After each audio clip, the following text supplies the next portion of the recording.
கோலிவுட்டோட செல்லப்பிள்ளை தனுஷ் நெறைய படங்கள்ல கமிட் ஆனவரு. ஹிந்தில ராஞ்சனா அப்படிங்கிற படம் மூலமா ஹிந்திலயும் ஒரு வலம் வந்துட்டு இருக்காரு. என்னதான் ஹிந்தில இவரு படங்கள் நடிச்சிட்டு இருந்தாலும், இவருடைய தாய்மொழியான தமிழ்நாட்டுல ஒரே நேரத்துல 3 படங்கள் நடிச்சிட்டு இருக்காரு. அநேகன் அப்படிங்கிற படம், வேலையில்லா பட்டதாரி, அதுக்கப்புறம் வெற்றிமாறனோட இயக்கத்துல இன்னொரு படம். இந்த மாதிரி படங்கள் நடிச்சிட்டு இருக்கும்போது, ஹிந்தில இவருக்கு இன்னொரு வாய்ப்பு கிடைச்சது.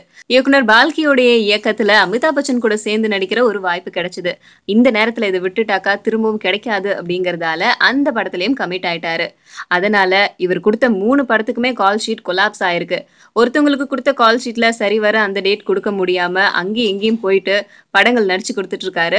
என்ன பண்ணலாம் அப்படின்னு இவரு யோசிச்சு முதல்ல பால்கியோடைய படத்த முடிச்சுட்டு, அதுக்கப்புறமா ஒருத்தவங்க படத்துக்கு வரலாம் அப்படின்னு பால்கியோடைய படத்துல ஓரளவுக்கு இவருடைய காட்சிகள் எல்லாத்தையுமே முடிச்சு குடுத்துட்டு சென்னைக்கு வந்திருக்காரு. தனுஷ இப்ப விட்டுட்டா புடிக்க முடியாது அப்படின்னு சொல்லிட்டு கேவி ஆனந்த் ஃபர்ஸ்ட் என்ன பண்ணியிருக்காரு அப்படின்னா, அவர் எடுத்துட்டு இருக்க படத்துடைய கடைசி கட்ட படப்பிடிப்ப உடனடியா எடுத்துறணும் அப்படிங்கிறதால ஜூலை 2ஆம் தேதியிலிருந்து சென்னை, பாண்டிச்சேரி 2 இடத்துலயுமே படப்பிடிப்புகள நடத்தணும் அப்படின்னு சொல்லிட்டு, அது முடிஞ்சதுக்கு அப்புறம் ஸ்காட்லாண்ட்ல பாடல் காட்சிகள்லாம் எடுக்க வேண்டியிருக்காம். அதையும் கையோட முடிச்சிரணும் அப்படின்னு பயங்கரமா, தீவிரமா வேல பார்த்துட்டு இருக்காங்க.